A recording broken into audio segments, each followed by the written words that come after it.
All right, good afternoon, everyone. Glad you are here joining us to chat about our lending library. Just give you some updates on it and want to give you a little tour as well today. My name is Tara Bruss. I'm an assistive technology specialist at the Simon Technology Center, which is a part of Pacer Center. There are a couple other staff that are also on the library staff. So Sarah Giffenhunter is another that you, if you do correspond with us, you will probably frequently correspond with her as well. And then Julie Herbers also assists in the lending library. So the lending library is a great opportunity to learn about technology. We have a wide variety of different devices. And so it's a great opportunity to learn about new things, about current things, also to try things out before making a purchase decision or acquisition decision. And also an opportunity to borrow items for short-term purposes. Say one situation that commonly occurs is a student is trying a communication device, and they have done their trial, made the decision, but now they're waiting for the communication device to be funded and to be delivered to them. And so they will then borrow our communication device for that short time span, waiting for their own. However, I'll talk more about this later, but it also depends on the availability because we do operate on a short-term loan basis of 4 weeks. So that's determined too by the availability of the item if others have requested it. So with that, we're going to then do a short, not short, we'll do a video tour of our library. So you're seeing a picture of our display room, we call it. We have a kind of a storehouse room or a storage room where we have more devices all packaged ready for borrowing. This is our display room. So when we are in full operation and we are welcoming guests, which we aren't currently now due to the pandemic, but when we are, this is a room that we have library members and others come in and view what different displays of different categories. And so you'll see those different areas in our tour video. So go ahead with that, Julie, when you're ready. I will go ahead and share my screen in 1 second here. Great.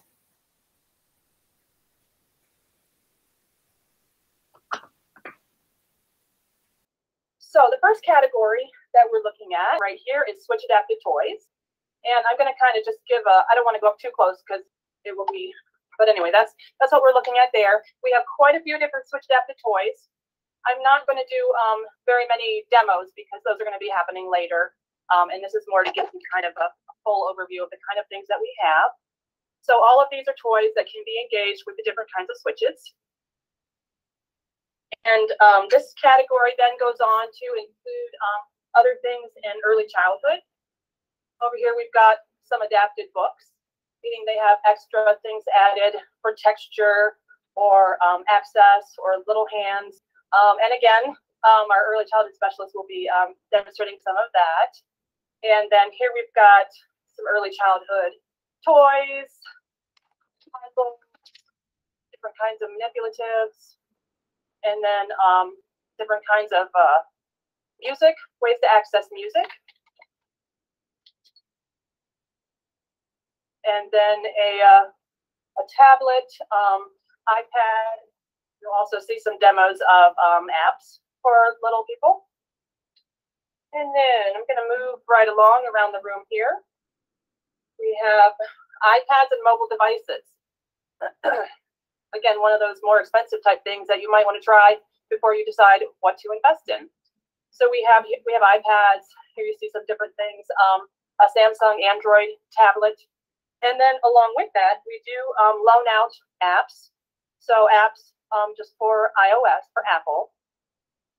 So you can borrow we are able to, with a management system, push the apps out, either load them onto one of our devices that we load you, or we can also push them out to your device. So to an iPhone or an iPad. And then you can borrow the apps and see if they're something that you're interested in purchasing for yourself. Okay, and then next we are moving over here to, I have a couple different shelves of communication. So here what you're looking at is some more high-tech communication devices.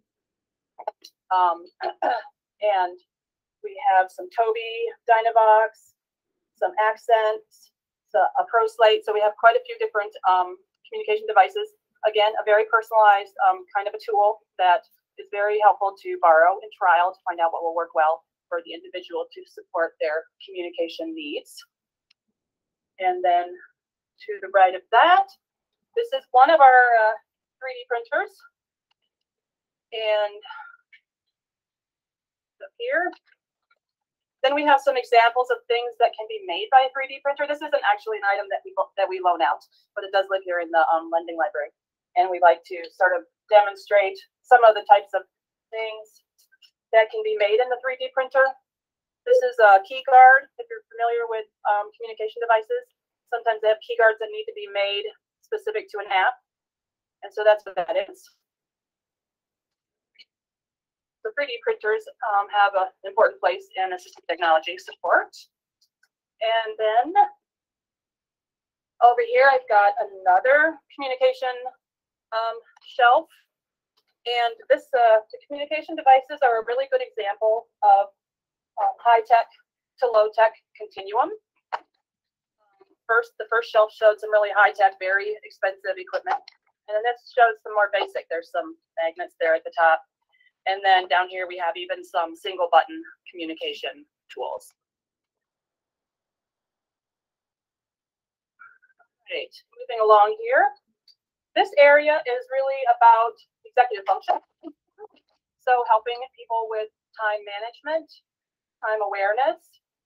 Back here, we have a just a large number, a large screen clock with the date. And that can be really helpful sometimes with people to just have that on the wall. They can always look at. And then we have some planners. And then over here we have some timers. So we're going to look at some of those more closely in a little bit. Timers. And then we have sensory aids. The little hedgehog at the back there is kind of a little soothing. He's weighted, and he also has some sequins, so he's kind of nice to hold and cuddle. We have some noise canceling headphones. The area of sensory support and wellness is a very kind of large growing area within assistive technology. Even fidgets back here. We have some little fidgets to help concentrate. So this is, again, I forgot to mention when we walked by, we have a whole other room that is just storage. So we have many, many items, close to 2,000 different items and apps. This is just a little sampling of the kinds of sensory things that we have. And then I wanted to make sure and mention alternative seating. This is the knot thing is like a weighted sensory thing. But here we have the two chairs that you see right here are fidgets. They can be turned different directions. And then there's a seating cushion. That blue round thing is a seating cushion. And I'm going to slowly turn around, and there's a yoga ball chair. So the seating alternatives are very popular with the schools, the students who have trouble sitting still for so long. And some of these give them options to kind of wiggle and still be seated. So some are spinning. So there's some, and those are all, they're a little bulkier, but those kinds of things are all available to borrow from the lending library. And now with a lot of students at home, they can also be borrowed by parents to try out for the little homework school setting they have. Okay, the next area that we're going to look at is daily living aids and vision and hearing support. Over here we do Amazon Echo, the Alexa, as well as these right here, that's a remote for turning on or off something that's plugged in. So some of these tools are really helpful for people with limited mobility. And we like to show Alexa or Google the Lenovo Smart Display because they're very helpful for people that are not able to access lots of things in a typical way. And just even this little outlet set, you plug in whatever you want, a light, then you can have the remote over with you, so you don't have to get up and do that. So vision and hearing, we have some special glasses. They look like VR glasses that will read text to you. And we also have these two portable electronic magnifiers, the smaller one and then the larger one. And they will magnify, and then the smaller one also will recognize text and read it out loud to you, as well as things like a talking watch. Back up here a little bit. Daily living aid is a very broad category. We have a few different things. Starting here at the top, we have things like automated medication dispensers.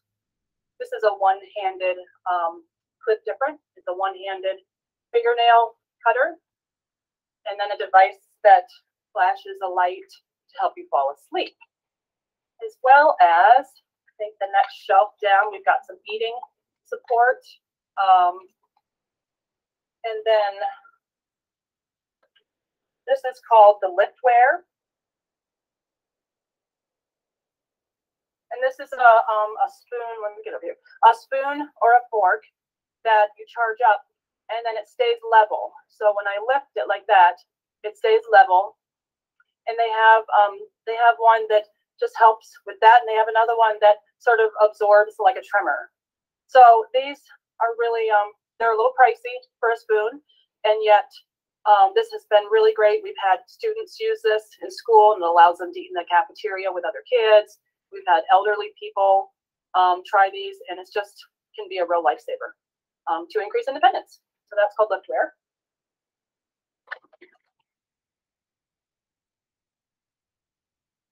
Okay, so I'm going to move on from Jake over to computer access. Here we have a computer station set up, and we have adaptive mice, a real wide variety of different kinds of adaptive mice, joysticks, and all kinds of things. And we have alternative keyboards. Let me just pan this a little bit. You can see the color-supported keyboards for learning. You can see the really large.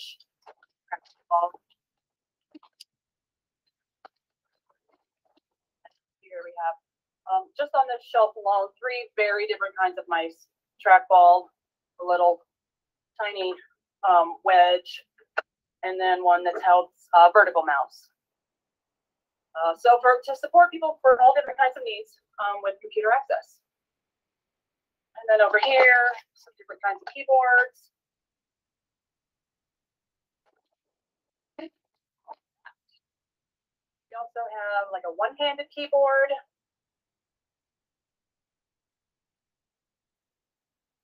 Okay.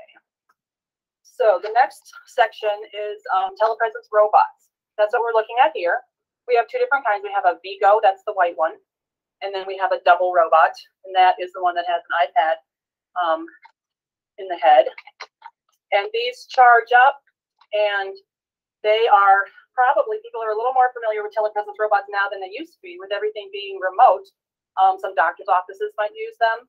But the reason that we have them, this can allow a student to participate at school while they are not able to be there, so whether they are sick or in the hospital or have an immune disorder. And so they actually have a device at home with them, and that allows them to drive the robots. They have they're not just videoing in on a Zoom call, they actually have some agency to go about their day and interact with who they want and that kind of thing. So they're pretty exciting and popular with the school districts. The next section that we're getting to is switches. It's in my view here. So we have a wide range of different kinds of switches to support people with access. So first of all, this is just a big red switch, and here it's connected to this switch adaptive fan. So I can use my hand, I could use my foot, I could use my elbow, whatever, to access and turn that on. And then I also have, you can see there at the back, there's the yellow squishy ball, so it's more of a sensory kind of switch. And then this one right here is the honeybee proximity switch. And all I have to do is it's plugged into this automatic dice roller. And all I have to do is come close to it again with whatever finger, whatever. That. So just a real quick demo of different switches. And then the next section is reading. So a number of different reading tools. Again, here at the front, you see we have a Braille reader, high tech, and then we also have these little reading guides, low tech, as well as like the colored overlays. So many things that just support reading, support tracking, and then magnifying, as well as something like this, the C-Pen reader actually goes along and scans in individual lines of text and reads those out loud to you. Next, I have a section called mounts and supports. And this, the mounts that you see here, such as this one is ready to hold a tablet, that one back there. So mounts can be attached to a table. They can be attached to a wheelchair. They can hold a mobile device. They can hold a communication device. So we have a variety of different mounts and supports. And then next, I have tablet accessories. And here we have different kinds of styluses, headphones. And then at the bottom, we have Osmo games, which are an interactive game for the iPad. There we have an Apple Watch. And then the next category is note-taking. And what you're looking at there is a LiveScribe Smart Pen. And I'm not going to show you how that works because that's going to be coming up later in one of the demos, but it's a pretty popular item that we have here, and a popular item for people to borrow so that students can actually try it in the classroom setting. Okay, one more area.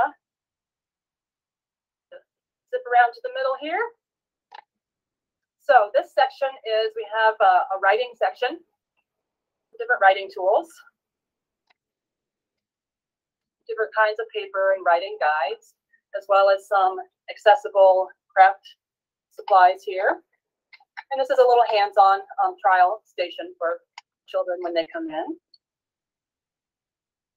And moving around to this side, we have a math section, some different kind of hands-on math tools, talking graphing calculator, a game to learn telling time, some sorting trays. And then what you're looking at here is a portable, adjustable height desk, as well as the thing that's down on the floor is a kickboard, again, for someone to stand at a desk and with the need to wiggle. I think I forgot pencil grips. I'll just zoom right in here. Those are a few of the different kinds of pencil grips that we have to support writing.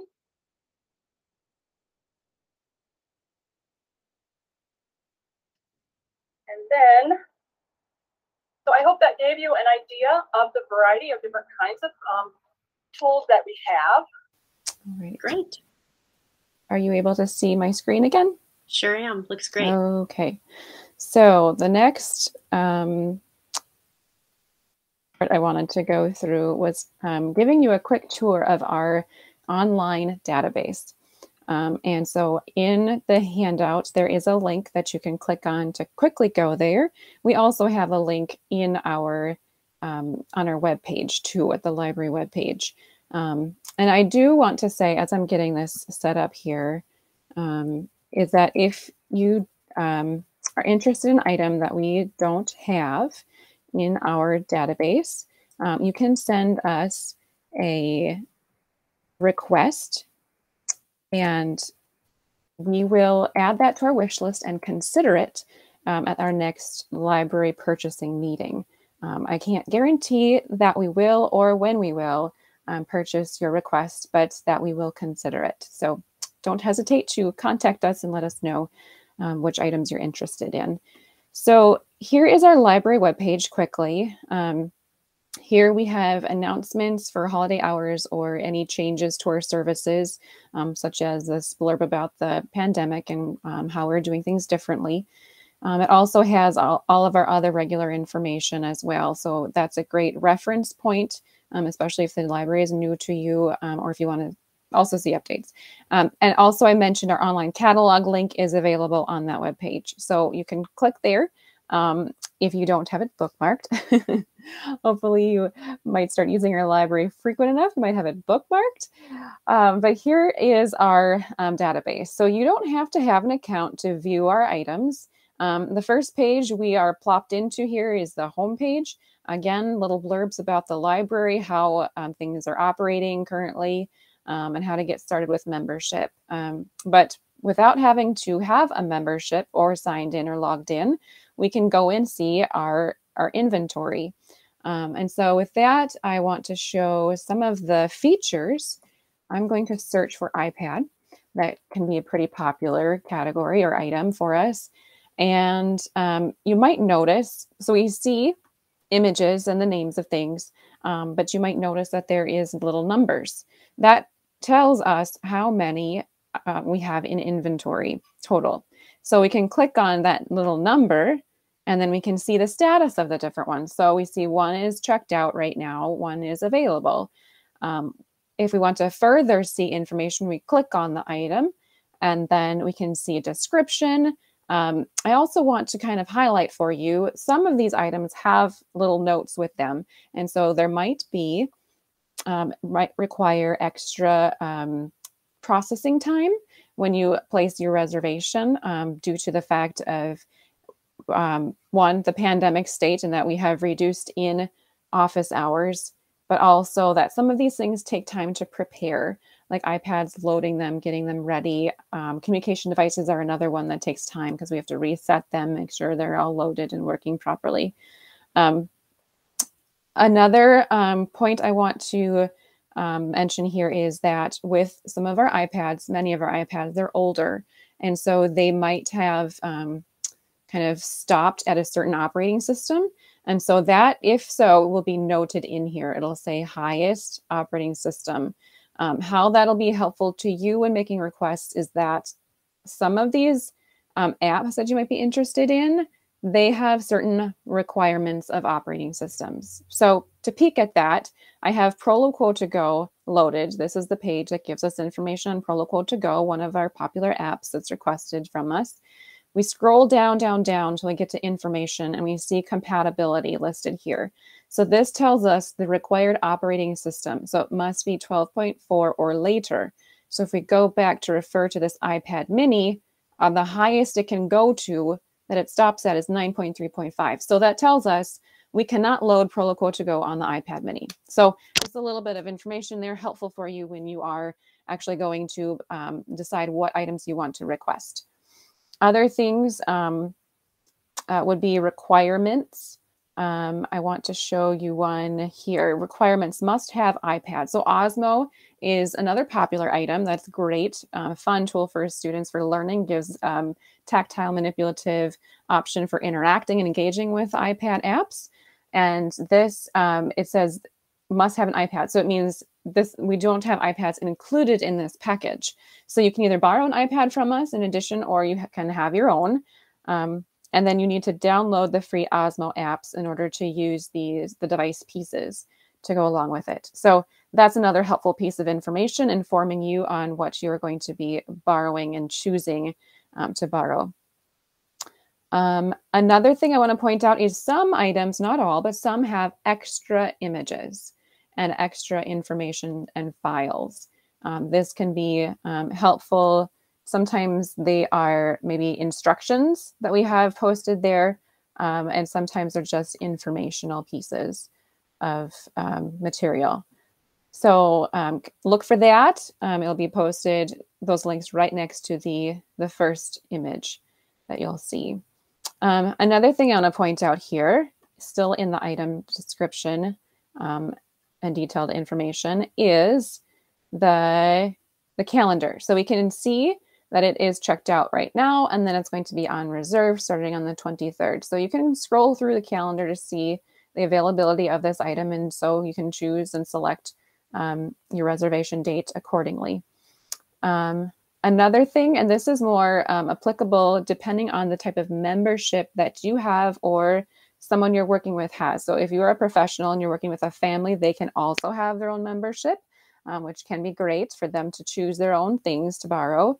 And there's some different membership options I'll talk about later, but one of them is called the Minnesota Star membership, and that is free, but with that membership, you can only borrow Minnesota Star items. So there is listed here what status or collection it's a part of. So Minnesota Star is listed here. So that would be eligible for Minnesota Star membership. All right, so let's head back out of this view. I want to also show quickly how we can, so I showed the search. I also want to show that we can search through categories. So you can see how many is in each category. You can click on it to see just those items in that category. Also, we can look at the type. We do have media as well, which would be books. We do have adapted books in our inventory. I'm not seeing that populate right now, and I'm not sure. Oh, I have iPad selected. Sorry, that's why. Okay, so let's scroll down. There we are, media. So we have 33 books, and these can be, like I said, adapted books, but we also have other more type instructional books, not many, but there's some. We also, so the status, that's what I was mentioning, the different inventory collections. Our regular standard is lending collection. So if you have a regular full membership, you can borrow anything in the lending collection, which includes Minnesota Star. So you don't have to click on that in addition. Minnesota Star is, you'll also see that in the lending collection. But I also want to point out the demo only. Some of these can be loaned out. So don't hesitate to ask. You won't be able to place a reservation for these items, but you can email us and certainly ask. And some of these we can send out to you. We are happy to do that if they are available and not being used by other staff for demonstration purposes. So let's see, I'm just checking my notes to make sure I've covered everything I want to so far. Okay, so the next thing is creating an account. If you don't have one, if you're a professional, I would recommend you contact someone at your school who might see if they have, or you could contact us and we can look up in our database if your school has a membership. And then you can see if you can be granted permission to then borrow things through that membership. If the school doesn't, or if you are a parent, or if you're working with parents and guiding them in recommending a membership for them, you click on that create an account and you sign up. So you enter your account information details, and then you submit. After you submit, I'm going to actually log into my my account so I can show you what that looks like with the different membership options and how to select that. Great. And while you're doing that, Tara, just FYI, if you're watching this and you are part of the Duluth Public Schools, you would just send me, Julie Ray, an email to have something checked out. So yeah, you could search the library yourself and just let me know what it is you are interested in checking out. So yes, great plug for that. So you would go up to your, to look at your account information and details. At the top right, there's a drop down and you can click on account. And then I'm going to scroll down to click on membership options. And this will give you your membership options there. So when you first, a person, you or a parent you're working with, will sign up, what it will do automatically is sign up for a basic account. And then it should bring you through the windows of choosing the account that you want to end up with. But if somehow it doesn't, or somehow click past or out of it, this is where you go back in to then change or to renew a membership. So then you would select, so our options are Minnesota Family and Individual. So this is a membership option for those families you're working with. And then the Minnesota Professional membership that can be district-wide. It can be just for certain schools. That is really up to the primary account holder, how they want that to be set up, and they just let us know and we will honor that. One thing we do ask is that we have a list of professionals or anyone who is authorized to borrow items under that account, just so we're not overstepping things, and we're kind of helping keep track for the primary account holder, what is out on loan, where it is, who has it, if something is missing or if they are late, then the primary account holder gets a notification of that, and then just so we can kind of keep things all straight. The Minnesota Star membership was a free option I had mentioned. There's about 90 some items in that collection that can be borrowed. And then also, I know you're pretty close to the Wisconsin border, right? So I don't know if you interact with anyone from Wisconsin, but we do have out-of-state memberships for both families and for professionals. So just to kind of be aware of that, I guess. So then, let's see. I want to show you then too how to create a reservation, because sometimes this can be a little tricky. So if we go to, let's just click reserve this first item, make it easy on ourselves. Today is the 8th. So we do our mailings and our curbside service typically on Thursdays. So you can go in and select, today is the 8th. So we'll just choose next week, Thursday. And since we also like to have about a week processing time. And then 4 weeks is our loan duration. So we'll set it out 4 weeks, and then let's add our items. So now I have that green notification. That was quick. I don't know if you saw that. It said it was added to the cart. I look at the top here and I see, oh, there's my cart. I have one item, that number 1 in that little bubble there. And so if I want to add more items, I can, or I can go to my cart. So now I have to actually go through a checkout process. So I go to my cart, and I see there's my item, and I can choose if I want it shipped, which most of you will probably, I'm guessing, want things shipped. And then we do appreciate if you will tell us your address in here, just confirm it for us. So send it to Tara Bruss at Pacer Center, 8161 Normandale Boulevard, and then complete the address there, and then submit. We have to click on submit in order for us to receive your reservation.